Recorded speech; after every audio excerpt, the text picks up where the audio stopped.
इस वीडियो में हम लोग वेस्ट बंगाल बोर्ड के क्लास 10 मैथ्स बुक का एक्सरसाइज 1.5 में मौजूद एमसीक्यू ट्रू फॉल्स और फिल इन द ब्लैंक्स का सॉल्यूशन काफ़ी डिटेल में करेंगे, जो क्वेश्चन नंबर 12 में और पेज नंबर 30 में दिया गया है।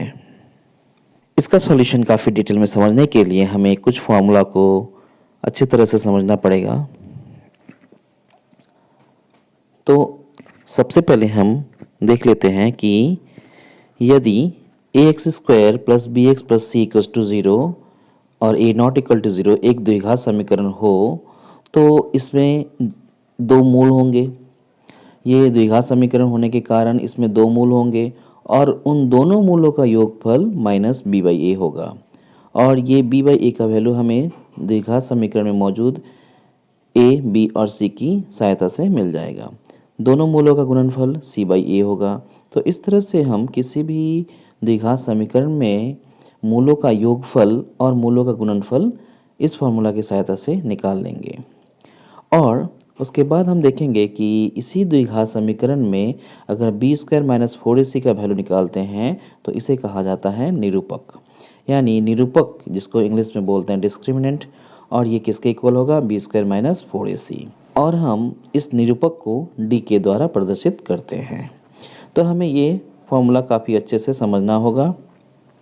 अब इस निरूपक की सहायता से किसी भी द्विघात समीकरण में मौजूद मूलों का क्या प्रकृति होता है हम उसे भी पता कर सकते हैं।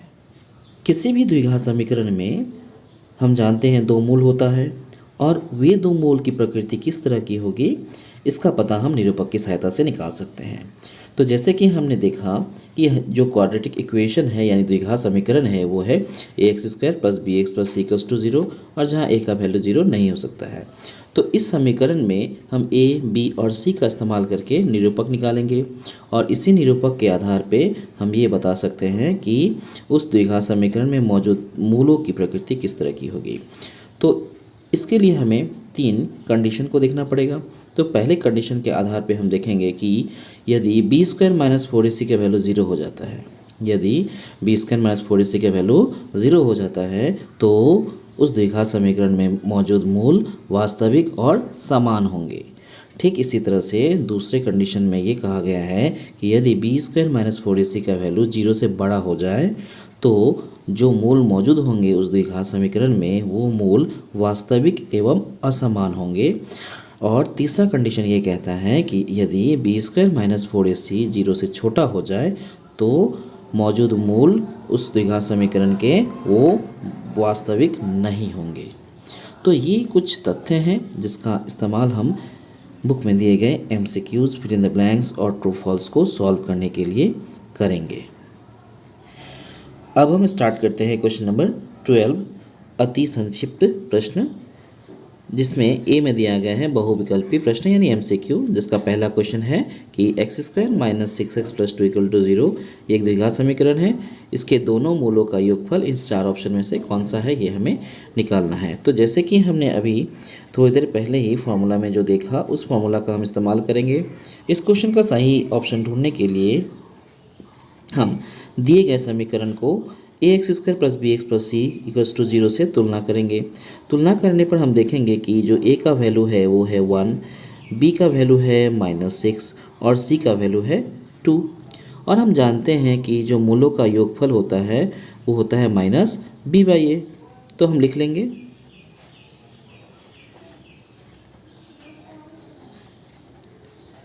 मूलों का योगफल बराबर माइनस बी बाई ए।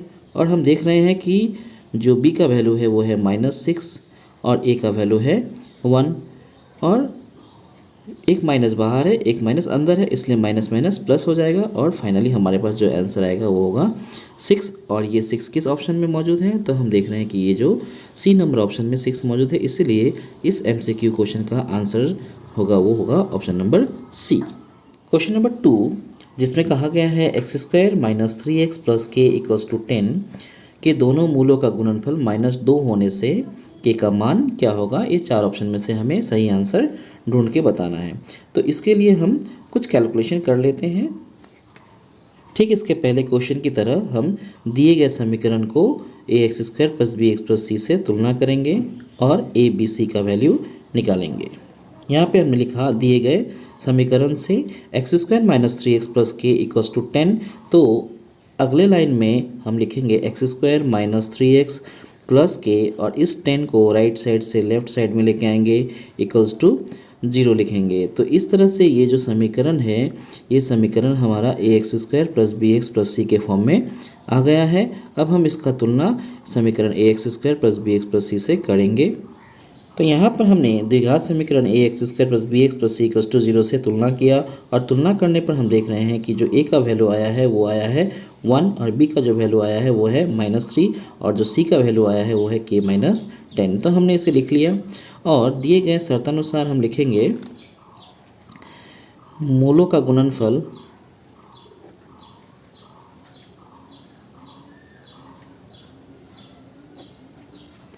बराबर -2 और प्रश्न में दिए गए शर्त के अनुसार मूलों का गुणनफल इक्वल्स टू -2 है। और हम फॉर्मूला के हिसाब से जानते हैं कि मूलों का जो गुणनफल होता है वो होता है c/a। तो c/a किसके इक्वल हो जाएगा, -2 के इक्वल हो जाएगा। और c का जो वैल्यू है वो हम देखें कि c का वैल्यू है k-10, तो हम c की जगह पे k-10 बिठाएंगे और e का वैल्यू है 1, हम a की जगह पे 1 बिठा देंगे जो बिठा दिए हैं और वो इक्वल होगा किसके, -2 के। तो अब हमें इस यहाँ से सॉल्यूशन करके k का वैल्यू फाइंड करना है। तो अगर 1 का मल्टीप्लाई -2 से करेंगे तो -2 ही होगा। उसके बाद इस -10 को इस साइड लेके आना है। तो जैसे कि हमने यहाँ पे लाया है k इक्वल्स टू लिखा 1 के साथ 2 का -2 का मल्टीप्लाई करके -2 होगा और इस -10 को लेफ्ट साइड से राइट साइड में लेके आया तो ये +10 बन गया। अब -2 + 10 को हम लोग ऐड करेंगे तो हमारे पास आएगा आंसर 8, यानी k का जो वैल्यू है वो हो गया 8। और ये कितने नंबर ऑप्शन में मौजूद है, ये सी नंबर ऑप्शन में मौजूद है, इसलिए जो हमारा करेक्ट ऑप्शन है वो होगा option number C. Question number 3, A x square plus B x plus C equals to 0 A not equal to 0 समीकरण के दोनों मूल वास्तविक और असमान होने से बी स्क्वायर माइनस 4ac होगा इस 4 ऑप्शन में कौन सा। तो हमें इस 4 ऑप्शन में से करेक्ट आंसर को बताना है। तो जैसे कि हम लोग शुरू में ही फॉर्मूला में देखे थे, यदि बी स्क्वायर माइनस 4ac का मान 0 से बड़ा हो तो मूल वास्तविक एवं असमान होंगे। तो हमारे लिए जो करेक्ट आंसर है वो ये है कि बी स्क्वायर माइनस 4ac का वैल्यू 0 से बड़ा होना चाहिए।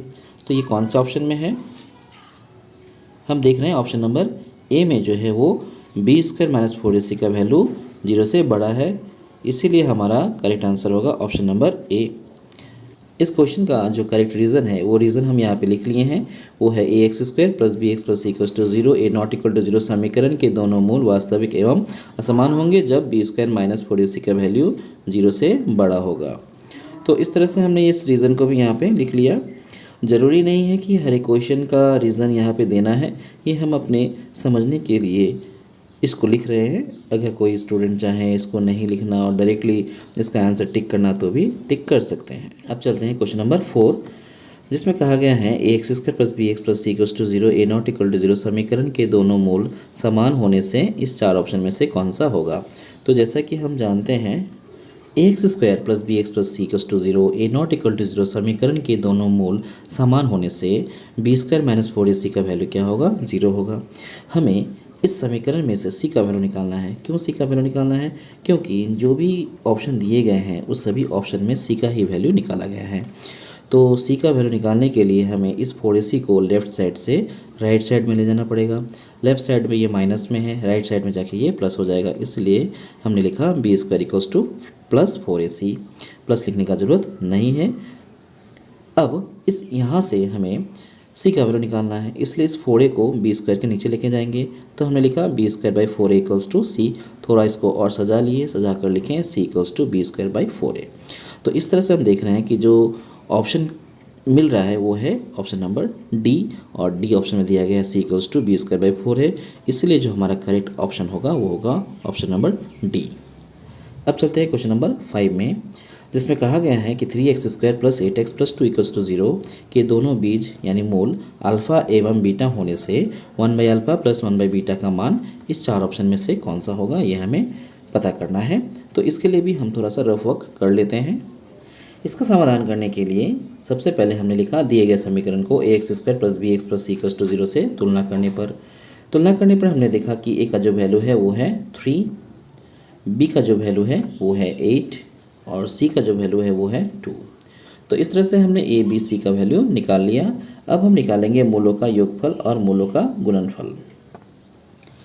जैसा कि हम जानते हैं मूलों का योगफल होता है माइनस बी बाई ए, और जो मूल दिए गए हैं वो है अल्फ़ा और बीटा, इसलिए हम यहाँ पे लिखेंगे alpha plus beta equals to minus b by a, यानी माइनस तो माइनस लिखना है और बी के जगह पे हमें लिखना है 8 और ए के जगह पे लिखना है हमें 3, यानी अल्फ़ा प्लस बीटा का वैल्यू आ गया -8/3। इसी तरह से अब हम लिखेंगे मूलों का गुणनफल। तो मूलों का गुणनफल होता है सी बाई ए, इसलिए हमने लिखा मूलों का गुणनफल सी बाई ए, और जो मूल है वो है अल्फ़ा बीटा, इसलिए हम यहाँ लिखेंगे अल्फ़ा इंटू बीटा, और सी का जो वैल्यू है वो है 2, ए का वैल्यू है 3, इसलिए हमने लिखा 2/3, यानी हमारे पास आ गया अल्फ़ा इंटू बीटा का वैल्यू वो होगा 2/3। तो इस तरह से हम देख रहे हैं कि हमारे पास alpha plus beta equals to आ गया -8/3 और अल्फ़ा इंटू बीटा का वैल्यू आ गया 2/3। अब हम 1/अल्फ़ा प्लस 1/बीटा का वैल्यू निकालेंगे और सही ऑप्शन को ढूंढेंगे। हमें 1/अल्फ़ा प्लस 1/बीटा का वैल्यू निकालना है, इसलिए हम यहाँ लिखेंगे 1/अल्फ़ा प्लस 1/बीटा, और अल्फ़ा बीटा का एलसीएम लेंगे तो एलसीएम होगा अल्फ़ा बीटा दोनों ही होगा। जब हम अल्फ़ा से डिवाइड करेंगे अल्फ़ा कट हो जाएगा, बचेगा बीटा, बीटा का मल्टीप्लाई 1 से करेंगे तो यहाँ बीटा आएगा, बीच में प्लस है तो प्लस लगाएंगे, बीटा से बीटा को कट करेंगे तो बचेगा अल्फ़ा, अल्फ़ा का मल्टीप्लाई 1 से करेंगे तो आ गया यहाँ पे अल्फ़ा। तो अब हम यहाँ पर देख पा रहे हैं कि ऊपर में अल्फ़ा प्लस बीटा आ गया और नीचे में अल्फ़ा इंटू बीटा आ गया, और हमारे पास अल्फ़ा प्लस बीटा का वैल्यू भी है और अल्फ़ा इंटू बीटा का वैल्यू भी है। हम लोग यहाँ पर अल्फ़ा प्लस बीटा का वैल्यू और अल्फ़ा इंटू बीटा का वैल्यू बैठाएंगे। अल्फ़ा प्लस बीटा का वैल्यू है -8/3 और अल्फ़ा इंटू बीटा का वैल्यू है 2/3। तो ये 3 जो है इस 3 के साथ कैंसिल हो जाएगा और यहाँ आएगा -8/2। 2 से भी हम इस 8 को कट करेंगे, आएगा -4। तो इस तरह से हम देख पा रहे हैं कि 1/अल्फ़ा प्लस 1/बीटा का जो वैल्यू आया वो आया -4, और ये कि कौन से नंबर ऑप्शन में है, तो हम देख पा रहे हैं कि ये ऑप्शन नंबर सी में मौजूद है, इसलिए इस क्वेश्चन का करेक्ट ऑप्शन है वो है ऑप्शन नंबर सी, जिसमें -4 दिया गया है। तो इस तरह से हम देख पा रहे हैं कि हमारा क्वेश्चन नंबर 12 में जो MCQ दिया गया है वो MCQ का सॉल्यूशन हो गया है। बी, अब हम स्टार्ट करेंगे क्वेश्चन नंबर बी, जिसमें हमें ट्रू फॉल्स बताना है। तो पहला क्वेश्चन है x² + x + 1 = 0 समीकरण के दोनों मूल वास्तविक होंगे। तो ये ट्रू है ना फॉल्स है, सत्य है या गलत है, ये हमें बताना है। तो इसके लिए सबसे पहले हम लोग दिए गए द्विघात समीकरण को ax² + bx + c = 0 से तुलना करेंगे, और तुलना करने पर हम देखते हैं कि a का जो वैल्यू है वो है 1, b का वैल्यू भी है 1 और c का वैल्यू भी है 1। तो अब हम निरूपक निकालेंगे। तो d = होता है b² - 4ac। हम लोग b² - 4ac का वैल्यू पुट करेंगे। b का वैल्यू है 1, तो 1 पे स्क्वायर लगाएंगे, 4 की जगह पे 4 लिखेंगे, a की जगह पे 1 लिखेंगे और c की जगह पे भी 1 लिखेंगे। 1 का स्क्वायर 1 होता है, -4 × 1 × 1 4 होगा, फाइनली ये -3 होगा। तो हम देख पा रहे हैं कि जो -3 है ये 0 से छोटा है, और हम एक कंडीशन जानते हैं कि निरूपक का मान यानी डिस्क्रिमिनेंट का मान 0 से छोटा हो तो उसमें मौजूद मूल वास्तविक नहीं होते हैं। तो जैसे कि क्वेश्चन में कहा गया है कि x² + x + 1 = 0 समीकरण के दोनों मूल वास्तविक होंगे, तो ये कथन गलत है। ठीक इसी तरह से क्वेश्चन नंबर 2 में कहा गया है x² - x + 2 = 0 समीकरण के दोनों मूल वास्तविक नहीं है। तो हम ये चेक कर लेते हैं। ठीक इसके पहले के क्वेश्चन की तरह हम इस क्वेश्चन को भी चेक कर लेंगे। तो सबसे पहले दिए गए द्विघात समीकरण को ax² + bx + c = 0 से तुलना करने पर हम देखते हैं कि जो a का वैल्यू है वो है 1, b का वैल्यू है -1 और c का वैल्यू है 2, और हमने उसे लिख लिया a = 1, b = -1 और c = 2। अब हमारा काम है निरूपक निकालना। तो निरूपक यानी डिस्क्रिमिनेंट, तो d = होता है b² - 4ac। अब हम क्या करेंगे, b का वैल्यू, a का वैल्यू और c का वैल्यू यहाँ पे बैठाएंगे। तो b का वैल्यू कितना है -1, इसलिए हमने यहाँ पे -1 लिखा और उसके ऊपर स्क्वायर बैठाया, माइनस की जगह माइनस लिखा, 4 की जगह 4 लिखा, और a का वैल्यू जो है वो है 1, इसलिए हमने यहाँ पे 1 भी लिखा। c का वैल्यू 2 है तो 2 भी लिखा। अब हम इसका कैलकुलेशन करेंगे। -1 का स्क्वायर जो होता है वो होता है 1, इसलिए हमने 1 लिखा, माइनस की जगह पे माइनस लिखेंगे, और 4 × 1 × 2 मल्टीप्लाई करने के बाद 8 होगा, और हम देख पा रहे हैं कि +1 और -8 ये होगा -7 और ये जो वैल्यू है वो है 0 से छोटा यानी लेस देन 0। और हम जानते हैं कि डिस्क्रिमिनेंट यानी निरूपक का वैल्यू अगर 0 से छोटा होता है तो उस द्विघात समीकरण के मूल वास्तविक नहीं होते हैं, और जबकि इस क्वेश्चन में कहा ही गया है कि मूल वास्तविक नहीं है, इसलिए ये जो कथन है ये कथन सत्य है, तो हम इसे लिखेंगे सत्य। अब हम चलेंगे सी नंबर में, जिसमें हमें रिक्त स्थानों की पूर्ति करना है यानी फिल इन द ब्लैंक्स करना है। क्वेश्चन नंबर 1, 7x² - 12x + 18 = 0 समीकरण के दोनों मूलों का योग व गुणनफल का अनुपात ये कितना होगा ये हमें निकालना है। तो इसका सॉल्यूशन हम देख लेते हैं। तो इसे भी हमें समीकरण ax² + bx + c = 0 से तुलना करना पड़ेगा, और तुलना करने पर हम पाते हैं कि a का जो वैल्यू है वो है 7, b का वैल्यू है -12 और c का वैल्यू है 18, जो हमने यहाँ पे लिख लिया। अब हम क्वेश्चन के अकॉर्डिंग मूलों का गुणनफल और मूलों का योगफल ये दोनों निकालेंगे, तो हम उसे निकाल लेते हैं। यहाँ पर हम मूलों का योगफल निकाल चुके हैं जो होता है -b/a, तो मूलों का योगफल इक्वल्स टू -b/a, और हम b का वैल्यू a का वैल्यू पुट करेंगे। b का वैल्यू है -12, इसलिए हमने पहले माइनस लिखा, फिर ब्रैकेट के अंदर -12 लिखा और उसके नीचे a का वैल्यू बिठाया जो है 7।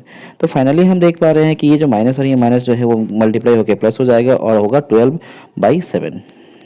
ठीक इसी तरह से हमने मूलों का गुणनफल भी निकाला जो होता है c/a, और c का वैल्यू है 18 तो हमने 18 लिखा, a का वैल्यू है 7 तो हमने 7 लिखा। तो हमारे पास अब मूलों का योगफल 12/7 आ गया और मूलों का गुणनफल 18/7 आ गया। अब प्रश्नानुसार हमें इन दोनों का अनुपात निकालना है। तो हमने यहाँ पे लिखा मूलों का योगफल अनुपात मूलों का गुणनफल, जो पहले ही आ चुका था। मूलों का योगफल है 12/7 और मूलों का गुणनफल है 18/7, इसलिए हमने लिखा 12/7 = 18/7। यहाँ पे 7 7 कट हो जाएगा और 6 के टेबल में 2 बार में 12 आएगा और 3 बार में 18 आएगा, इसलिए जो हमारा आंसर आएगा वो होगा 2:3, और इस फिल इन द ब्लैंक्स जगह में हमें लिख देना है 2:3। यही हो गया हमारा answer. Question number 2, ax² + bx + c = 0 a ≠ 0 समीकरण के दोनों मूल परस्पर विपरीत होने से c बराबर क्या होगा यह हमें निकालना है।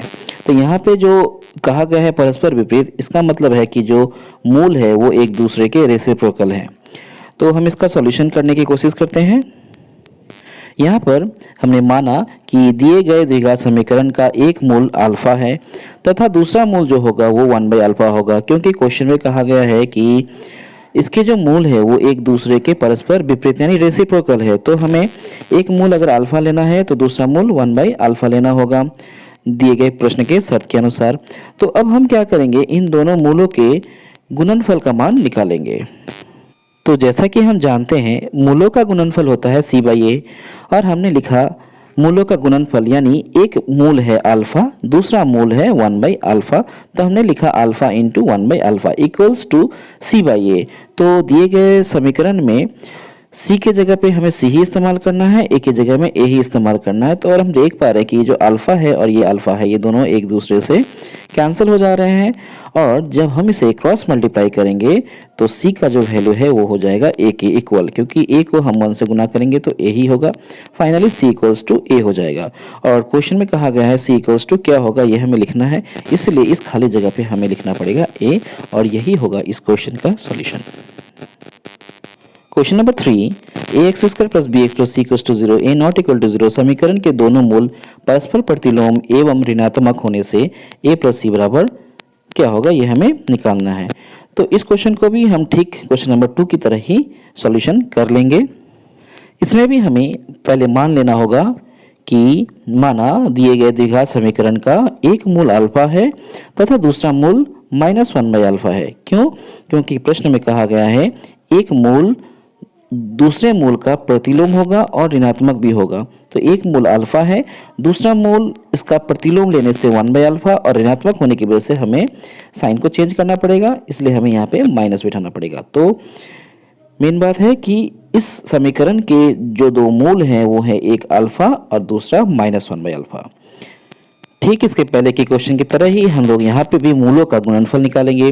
तो मूलों का गुणनफल होता है c/a, और जैसा कि हम पहले लिख चुके हैं पहला मूल अल्फा है दूसरा मूल -1 बाई अल्फ़ा है, तो हम अल्फ़ा इंटू ब्रैकेट में -1 बाई अल्फ़ा लिखेंगे इक्वल्स टू सी बाई ए होगा। यहाँ पे अल्फ़ा के साथ ये अल्फ़ा कैंसिल हो जाएगा और यहाँ बचेगा -1 इक्वल्स टू सी बाई ए। जब हम इसे क्रॉस मल्टीप्लाई करेंगे तो होगा c इक्वल्स टू -a। और अब हम क्या करेंगे, इस a को राइट साइड से लेफ्ट साइड में लेके आएंगे तो आएगा हमारे पास c plus a equals to 0। अब हम देखते हैं कि जो क्वेश्चन में कहा गया है वहाँ पे कहा गया है कि a प्लस सी का वैल्यू क्वेश्चन मार्क, तो हम देख रहे हैं कि यहाँ पे a प्लस सी का जो वैल्यू आया है वो आया है 0, तो इस खाली जगह पे हमें लिखना पड़ेगा 0 और यही होगा हमारे इस क्वेश्चन का आंसर। तो इस तरह से हम देखते हैं कि चैप्टर 1.5 में मौजूद MCQ, ट्रू फॉल्स और फिलिंग द ब्लैंक्स, इस तीनों का सॉल्यूशन फुल्ली डिटेल सॉल्यूशन के साथ हमने इसको कंप्लीट कर लिया।